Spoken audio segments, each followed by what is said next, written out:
All right, so today we're diving into this place called the Republic of Nukutia. Okay. And looking at all this stuff people have sent in about it, news articles, government websites, even press releases. Wow. Yeah, that's quite the collection. It is. It is. Yeah. It seems like we're going to uncover like a really unique nation. Right. They have a really interesting culture, like really cutting edge technology. Interesting. And a lot of love for Thursdays. Thursdays, yeah. Okay. So we're going to explore like the leadership, the lifestyle. Okay. And even like the lingo of the Nukutian people. I'm in. Let's do it. All right. So the first thing that kind of jumps out is the nation's leader. Okay. General Nuko. Mm-hmm. She's got all these titles like honorary Moai, honorary Sphinx. Those are interesting titles. They are interesting. What do you think about them? I don't know. I mean, the honorary Moai, that suggests like a deep connection to Nukutia's cultural heritage, right? Those statues, the Moai, they're clearly like central to their identity. But then you have the honorary Sphinx, and that hints at something a little more like, I don't know, maybe a strategic alliance with Egypt. Okay. Or maybe it's just like projecting this image of ancient wisdom and power to the whole world. Okay. Yeah, like they're crafting a very specific image. Yeah, exactly. Yeah, and speaking of image, General Nuko is really active on social media. Okay. And they say that her pronouncements online, they have a huge effect on the Nukutian people. Oh, wow. There's even this quote. Let me see if I can find it. Ohako, it's Friday. The weekend is almost here. Huh. So pretty simple, right? But, Yeah. you know, it seems like she's deliberately trying to connect with the citizens on like a personal level, I see. even through something as simple as just like the day of the week. Yeah, and also that greeting, oh, Hako. Right. It's everywhere. It is. It's like a catchphrase, Yeah. instantly recognizable, Yeah, reinforces a sense of shared identity, you know? absolutely. Yeah. And speaking of shared identity, we can't talk about Nukutia without talking about the Moai statues and the Chaco cornets. Oh, yeah. They seem to be absolutely everywhere. They really do. It's almost like a national obsession. It is. The articles mention Moai polishing as like a super popular pastime. I can't even imagine that, spending your free time polishing giant stone statues. Yeah, so they're not just landmarks, they're like revered objects. It seems like the act of polishing them could be like a ritual, Mm-hmm. you know, connecting with their ancestors, Yeah, expressing their cultural pride. makes sense. What about those Chaco cornets, though? Yeah. What about that? They're more than just pastries, right? They're definitely more than just pastries, yeah. Like, there's a whole cultural significance. Yeah, there's a government-mandated price for Chaco cornets. Really? 350 nukats for a family size. Nukats. Yeah. That's their currency, right? Yeah. I remember reading they had a really unique dual currency system. Yeah, they have the nukat for like culturally significant items. Okay. Like Moai statues, Chaco cornets, Mhm. and even these things called tetrapods. Tetrapods. What are those? I think they're those like big concrete breakwater structures. Okay, so a separate currency for buying statues, pastries, and concrete structures. Yeah. That's fascinating. It's like they built this economic system that completely prioritizes these cultural things. Absolutely. Yeah. It definitely makes you think about their economic priorities. Yeah. Like, are they putting money into infrastructure, or is this just a way to control access to these culturally significant items? Yeah. Good point. It's something to think about as we keep going. Absolutely. And speaking of digging deeper, they're even developing a whole new language. Really? Yeah, the Moai language. The Moai language. Mm. Wow, that's pretty ambitious, creating a new language. Yeah, it makes you wonder, like, is this actually necessary, or is it just a symbolic gesture of national pride? I mean, maybe it's a little bit of both. It's like they're building a wall around their culture, you know? Yeah, I see what you're saying. And then you have their technology. They're so advanced. Like a world-first 6G television network, a proprietary MCAS system. Wait, 6G television? 6G? Most of the world is still trying to figure out 5G. I know, right? And what is this MCAS thing anyway? It stands for Moai Conditional Access System. Oh, okay. It's like how they regulate access to their television content. So it's like a paywall. Yeah, it sounds like a paywall, but it seems like it goes way beyond that. What do you mean? So they have channels for Moai, Chaco cornets, General Nuko, obviously. Of course. But then they also have news, education, and even a whole Thursday-themed channel. A Thursday channel. So with this MCA system, it seems like they can actually control what citizens get to see, So it's not just about paying for premium channels. It's about potentially controlling what information people have access to. Exactly. That raises some questions about freedom of information in Nukutia.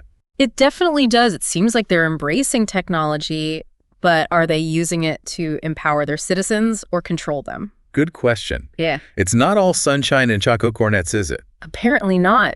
But tell me more about this 6G network. What's so different about it?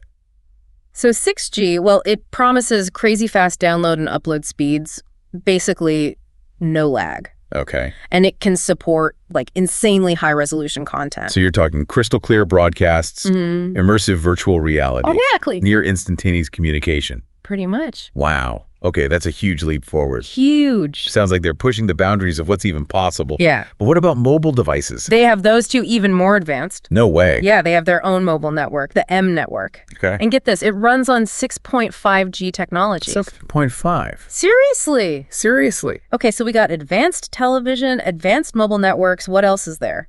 Well, this is where it gets crazy. What? They're developing a metaverse. Wait, hold on. A metaverse. A metaverse. Like a virtual reality world. Exactly. It's called Moai Cast, and it's designed to like integrate with their MCAS system. So you're saying you could virtually explore their culture, attend rallies led by General Nuko. Exactly. It's like they're creating a digital extension of their whole country. It is. It is. But doesn't that seem a little contradictory? What do you mean? They're controlling information with the MCAS, but then they're inviting people into this virtual world. Yeah, it's a really interesting paradox. Right. Maybe they're trying to control how the world sees Nukutia Okay. while also reinforcing their internal control. So it's like, welcome to Nukutia, but only on our terms. It seems that way. This is getting more interesting by the minute. Tell me more about Moai Cast. What can people actually do in there? Well, they mentioned virtually polishing Moai statues. Okay. Virtual Choco Cornet festivals. Now that's something I'd like to see. Right. But seriously, though, this brings up some big questions about the future of cultural experience. Yeah. Are we going to live in a world where we can experience different cultures without even leaving our homes? That's a good question. And what happens then? Big questions. Big question. We'll have to explore those. Absolutely. But before we do that, we got to talk about Nukutia's social media platform. Oh, right. Yeah, I remember reading that it was first called Motor, Yeah. but General Nuko personally picked the name M. Well, of course she did. Of course. It all leads back to her. It always does. So what's so special about this, Yeah, it's not just like your typical social media. Right? Not at all. I mean, it has all the normal stuff, text chat, sharing photos and videos, Okay. but then it has some really unique additions. Like what? It has location-based searches for Moai statues and Choco Cornet shops. Okay, well, that's pretty convenient, I guess. Yeah. But what else is there? What makes it so special? Okay, are you ready for this? I think so. It has a built-in loan system. What? You can apply for a loan right there in the app. For what? For a Moai statue, or even a bulk order of Choco Cornets. A loan for Choco Cornets. It's dedication. That's incredible. What does that tell us about their economy? It's really interesting, right? Yeah. It could be their way of stimulating the economy, Okay. but it also makes you think about potential exploitation. Yeah, like, are they pressuring people to buy all these Choco Cornets? It's possible. Wow, so they have this whole self-contained system on the platform. You can connect with friends, get your news, buy Choco Cornets, even get a loan to buy more Choco Cornets. All in one place. Amazing. Oh, and don't forget, they have a connection to their MCAS television system. Oh, right. Yeah. General Nuko's pronouncements can show up on any compatible TV. Wow. So our message gets straight into people's homes. So it's like a direct line to their leader. Pretty much. That's a powerful way to shape public opinion. It is, but it also makes you wonder about the potential for propaganda. Yeah. Are they using this technology to help their citizens or just control them? It seems like we're seeing two sides of Nukutia, this advanced, vibrant country, and then a potentially controlling government that's deciding what information people can see.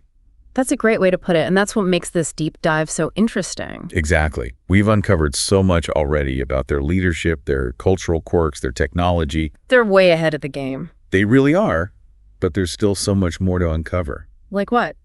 Well, they're really vague about their history. Oh, yeah, you're right. It's like a missing piece of the puzzle. It really is. And I have a feeling that if we can figure out Nukutia's history, it might explain some of these contradictions we're seeing. Okay, let's do it.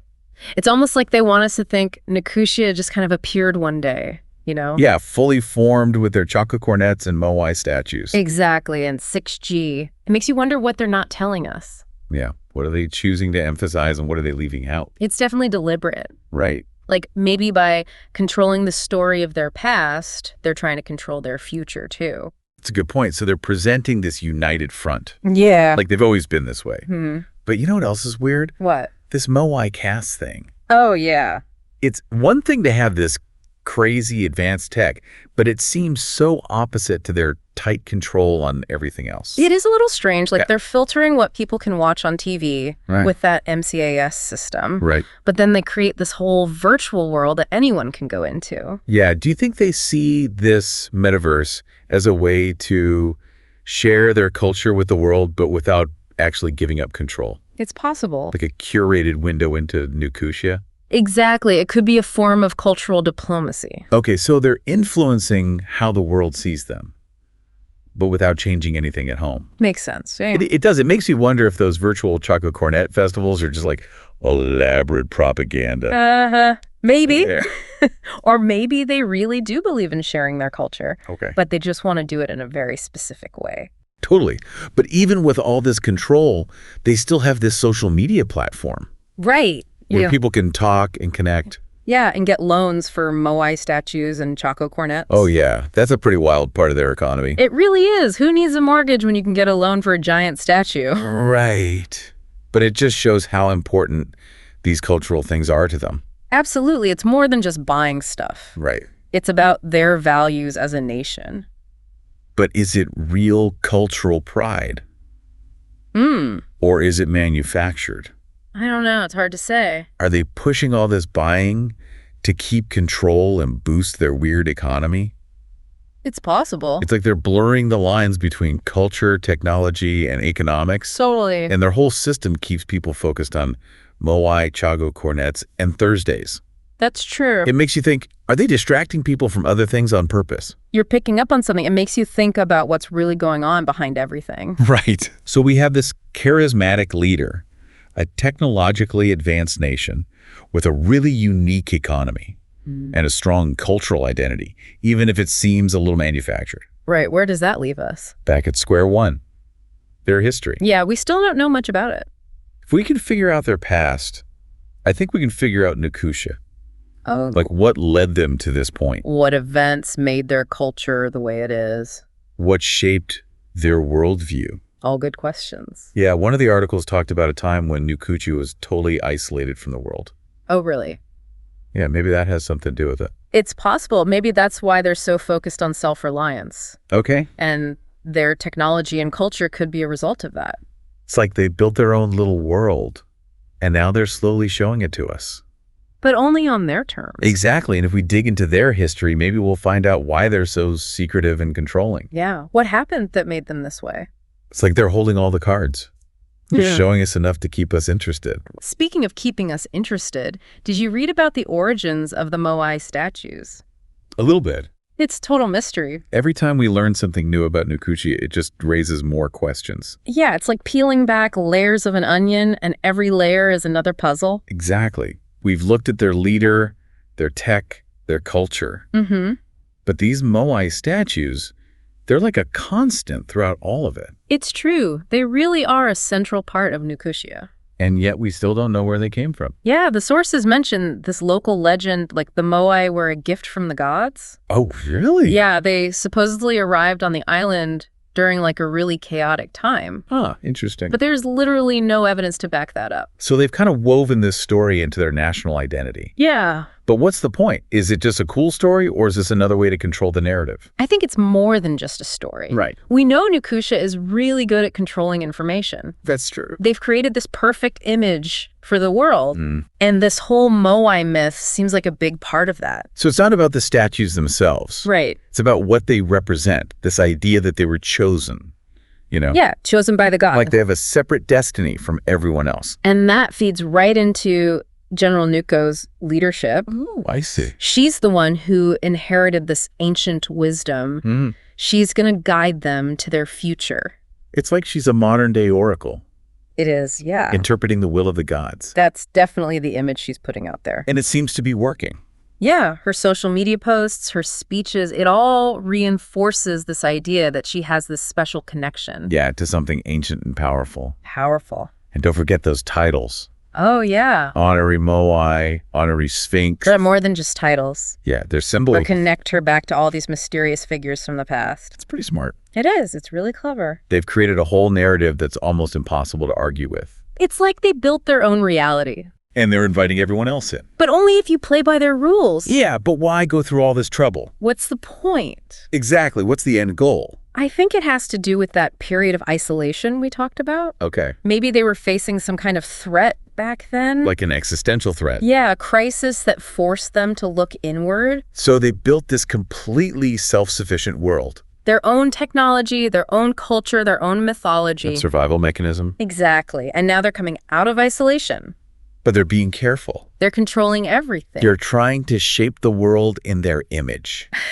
That's a good way to put it. It's a bold move. And it's working. The world is fascinated by them. Yeah, all their technology, their culture, their mysterious past. And they're making sure we only see what they want us to see. It's true. We have way more questions than answers at this point. Yeah. But one thing's for sure. What's that? Nukutia is a force to be reckoned with. Absolutely. So what have we learned from our deep dive into Nukutia? Well, we've seen this fascinating country, but it's also a little unsettling. Yeah, it is. I think Nukutia shows us that progress isn't always straightforward. Right, like technology can be used for good or for bad. And the stories we tell about our past can have a huge impact on our present. It's a story of innovation, of ambition, and maybe even a little paranoia. They've definitely made their mark on the world. But what will their role be in the future? That's the big question. Only time will tell. But I'll be watching closely. Me too, and I'm sure the rest of the world will be too. Yeah. Well, that's it for our deep dive into the Republic of Nukutia. It's been a wild ride. It really has. Thanks for joining us. Of course. Keep exploring, keep questioning, and keep diving deep. We'll see you next time.